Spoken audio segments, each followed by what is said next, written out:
Hey everyone, my name is Charlie and welcome to Fully Equipped. Yesterday we read about Stephen and his speech to the religious leaders. This is a really important point in the history of the gospel because after Stephen's death, persecution arises against the church. This persecution forces the Christians to be scattered throughout Israel. Remember how in chapter 1, Jesus said that they would be his witnesses in Jerusalem, Judea and Samaria, and to the end of the earth? Now we're heading into the Judea and Samaria section. Stephen's speech was all about how God is not confined to the temple building, or Jerusalem, or even just Jews. And after he dies, other Jesus followers begin to bring the message of God to the rest of the world. This highlights two major things. One, that God can turn any evil into good and for his glory.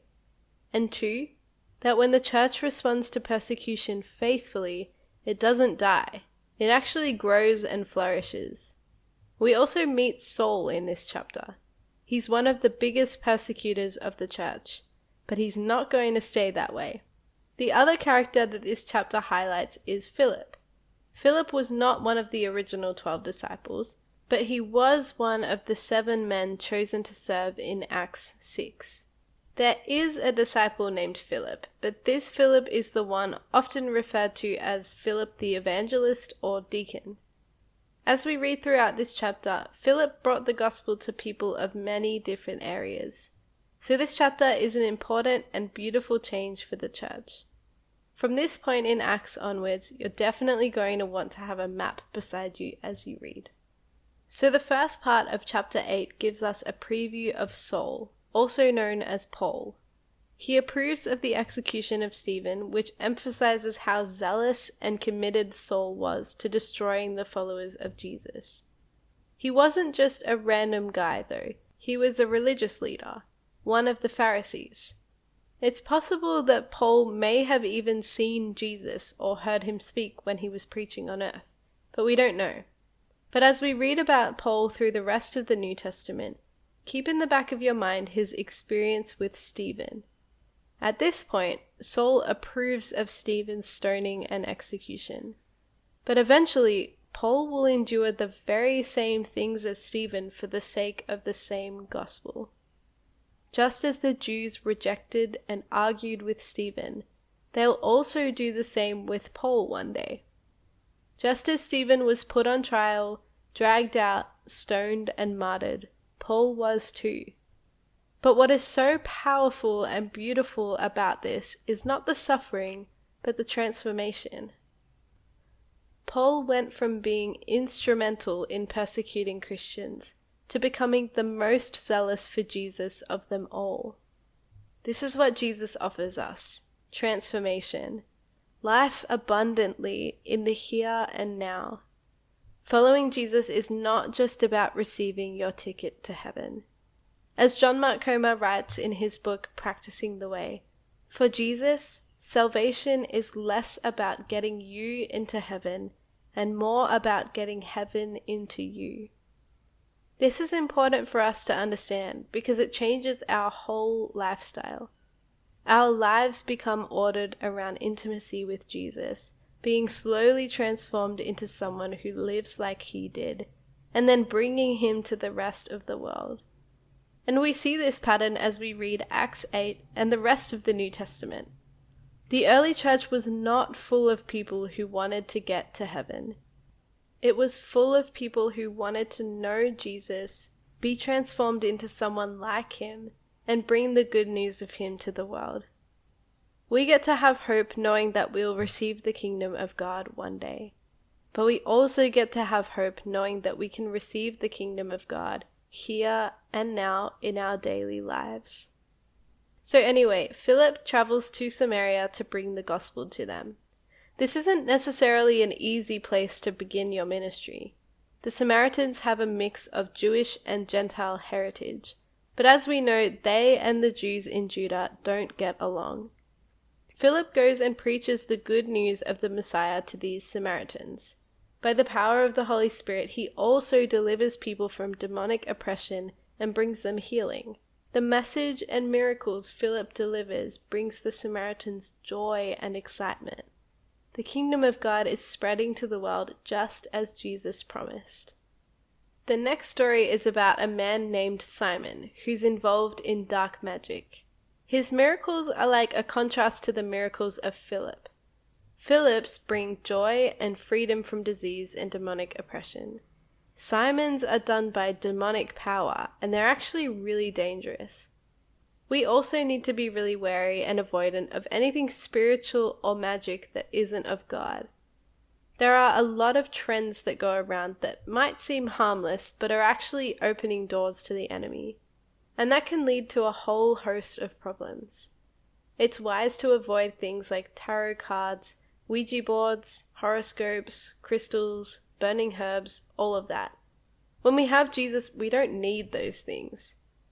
When we start to see witchcraft as just a fun social media trend, we're telling the enemy that we want him to enter our lives. And Simon is someone who practices witchcraft. But when he sees the God-given miracles Philip does, he recognizes that this dark stuff can't even compare to the beauty and freedom and power of Christ. Let's seek the Holy Spirit, not witchcraft. Simon is practicing dark magic, but when he hears the message of Philip, he believes and is baptized. He's still got some learning to do though, because he thinks that he can pay to receive the Holy Spirit. Philip rebukes him for trying to offer money for the Holy Spirit. We can't do anything at all to earn God. It's only by His grace that we can receive Him. Let's sidetrack for a second though to talk about the apostles coming to lay hands and pray that the new believers in Samaria would receive the Holy Spirit. This seems like a unique situation, considering the relationship between Samaritans and Jews. Remember that this is the very beginning of the gospel's spread into other regions. The rest of the New Testament describes receiving the Holy Spirit as something that happens automatically when we put our faith in Jesus. In this situation, though, salvation and receiving the Spirit seems to happen at two separate points. It seems like Jesus chose to withhold the visible signs of receiving the Spirit until the apostles got there. By doing this, it proves to everyone that the Samaritans had received the Spirit just like the Jews had. There was no difference between them. They are the same church. We'll see why this is important in later books as the church grows and divisions begin to deepen in the church. But for now, just note that this is a unique situation, not a normal one. We receive the Holy Spirit when we're saved. And the gospel continues to spread throughout Samaria as the apostles preach and evangelize in the villages. The last story of this chapter is about how Philip ministers to the Ethiopian eunuch. It seems like this Ethiopian man knew about God but hadn't put his faith in him yet, because he had been to Jerusalem to worship there. Now he's reading from the book of Isaiah. What's really interesting about this story is how this man is a foreigner. So he wouldn't have been allowed to enter into the inner court to worship in the temple at Jerusalem. He would have been in the Gentile area of the temple. But in the book of Isaiah, in chapter 56, Isaiah prophesies about how foreigners and eunuchs will be saved. They too will be people of God. There won't be that distinction between Jews and foreigners anymore. And we see Isaiah's prophecy begin to be fulfilled in this story with Philip and the eunuch. The eunuch is reading from a different chapter, Isaiah 53. This chapter is the prophecy about the suffering servant. It's really beautiful and powerful if you want to go back and read it. By the prompting of the Holy Spirit, Philip uses this to evangelize to the man. He teaches him who Isaiah is prophesying about, the Messiah Jesus. And even though they're in the desert where there's no water, they happen to come across some water for the man to be baptized. Wow, the Holy Spirit is so cool. And this story is another example of how the gospel goes out to the nations. After the man is baptized, Philip is apparently teleported by the Holy Spirit somewhere else.